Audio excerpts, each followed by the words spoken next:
So, title of this video, are Trump protesters overreacting? No. So, beating up an elderly white man isn't overreacting, or beating up Trump supporters isn't overreacting? I believe vote Trump, damn it! You voted Trump! You voted Trump! Oh, yeah, he voted Trump! She been still I gotta vote. I gotta do that to Damn. Beat his ass! Don't vote Trump. Don't vote Trump! Don't vote Trump! Yeah, this shit. Trump supporters harassed, beaten, and bloodied by mobs of protesters. They were like spitting on me and stuff. This man says he was sucker punched, his clothes torn off his back. 7 more people just come in, start punching me. I look pretty bad. This lone female Trump supporter tried to stand her ground. Her sign torn from her hands, her glasses ripped off, then shoved in her face. A woman wearing a Trump jersey cornered and then egged in the face. Sorry, but anyone who does not call that overreacting has the most amazing closed mind I have ever witnessed. That brain is more sealed than Fort Knox and Area 51 combined. Actually more sealed than Raven Rock. You have to legitimately live in an echo chamber, not to mention the cognitive dissonance. This goes against everything you say you are for. In the wake of the impending Trump presidency, I hear a lot of people saying things like, give Trump a chance, this is how democracy works, SJWs are the reason that Trump was elected in the first place. So us saying that racism exists and is a problem, and calling out that racism by educating others, led to you electing a racist? That makes sense. That is an amazing example of moral blindness, cognitive dissonance, emotional cognition fulfillment, and intellectual mental gymnastics. This level of ignorance can only be achieved through plunging your way into an echo chamber. This echo chamber is special though, because it's not just being around others that tell you everything you want to hear or not challenging your belief. You come to this point by emotional cognition fulfillment, meaning not only is there an echo chamber at your disposal, you purposely block out opinions or facts that go against your preconceived notion of the world. Really, it doesn't take a genius to see that there's no proof of Donald Trump racism at all. You just perceived it that way and believed the context that so-called liberal media spoon-fed you. You can't even grasp the concept that you mislabeling people as racist and causing an unneeded divide amongst the American people is the reason why Trump prevailed. So if you're watching this video, then you may or may not be familiar with another video I put up shortly after Trump was elected called If You Voted for Trump. That was a way for me to get out my emotions and kind of echo a lot of similar emotions that I saw people around me also expressing. I kept that useless part in, hopefully showcasing what I mean by emotional cognition fulfillment. You seek knowledge via cherry picking and by distorting facts in order to feel good or stroke your ego and make you feel intellectually superior. I think a lot of people are afraid right now, and I don't think that fear is irrational. I turn on the news and I see horrifying images of people being decimated in Aleppo. The CIA has literally confirmed that Russia interfered in our election. Actually, the CIA has not literally confirmed anything. And not to be a grammar Nazi, but legitimately, not literally, the FBI, a law enforcement agency, said there was no proof. Russia did not interfere with our election. And what in the world does Aleppo have to do with Donald Trump? The Clintons have an amazing track record of destroying countries and making countries even worse than what they were previously. Libya, anyone? For some reason, so-called liberals seem to ignore the blatant, obvious fact that Obama is George W. Bush 2.0 and Hillary Clinton is George W. Bush 2.1. How that completely bypassed any mental reasoning you have is beyond me. This is exactly what I mean by emotional cognition fulfillment. You only seek information that feels good. Based at all.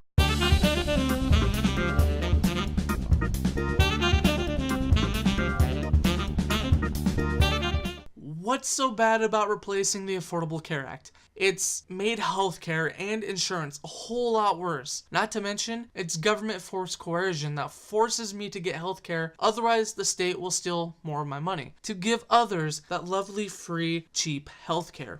And yes, I will acknowledge that the wall is a stupid idea, and I don't want my tax money to be used to build a pointless wall. Taxation is theft, ladies and gentlemen. But it's funny now that Donald Trump is president, all of a sudden, now you are against using tax money for pointless things. This part of the video showcases your cognitive dissonance, which pretty much means inconsistent thoughts and beliefs. You're fine with the state spending money as long as you can find an incentive for what the government is spending money on for yourself. I got a lot of harassment and anger and hate in the comments of my Trump video. How much do you want to bet that most of that was not hate, but it was instead at least half of it was just people disagreeing with her? And I didn't get to articulate why I felt that way. People just kind of made a lot of assumptions. Which is what you are doing with Donald Trump, actually worse. Because what you're doing is presumptions, which is the act of assuming before evidence is offered or presented. Everything Trump has said. So, starting off strong already. I mean, historically speaking, requiring populations that you've systematically primed your supporters to hate and fear to register for a special list so it's easier to target them is not a great sign. There was Proclamation 2537, which required Japanese, Italian, and German people to register with the Department of Defense. And following that, Japanese people were put into internment camps, which was fun. And what was that other list? Funny, because that was done by a Democrat, a U.S. left-wing politician known as President Franklin D. Roosevelt. Now listen, I am against a Muslim registry. My solution would be to end state-sponsored welfare, quit bombing the Middle East, allow individuals to carry for self-defense, and shun violent acts of Islam. The modern-day threat of terrorism can be partly blamed on your favorite people by the names of Barack Obama and Hillary Clinton. But you will not address that because they are Democrats. You also won't shun a dangerous ideology because of tolerance, and Islam is a religion of peace. People like you vote into power the wonderful politicians that makes terrorism today more likely to occur in the United States of America. This is a great way to scapegoat the opposing side and ignore the problem because Donald Trump makes it easy. You have no foot to stand on, considering Hillary Clinton thought about black people the same way Donald Trump feels about Muslims. Do you believe in punishment for abortion? Yes or no, as a principle? The answer is that there has to be some form of punishment. For the woman? Yeah, there has to be some form. Donald Trump, America's sexist, overbearing father who not so secretly thinks his daughter is kind of hot.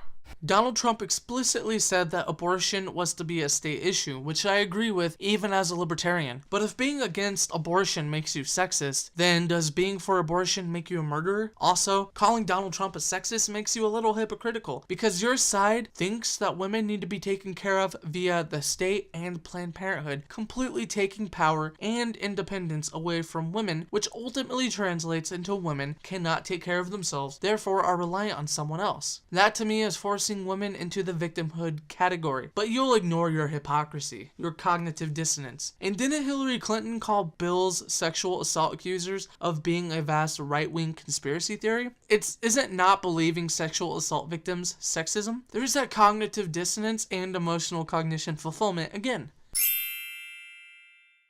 The next one is a big one, a cornerstone of Donald Trump's presidential campaign, and it's almost as big as the wall he wants to build to keep out a growing list of marginalized communities, such as immigrants, Muslims, Rosie O'Donnell, and I'm sure he'll come up with something else next.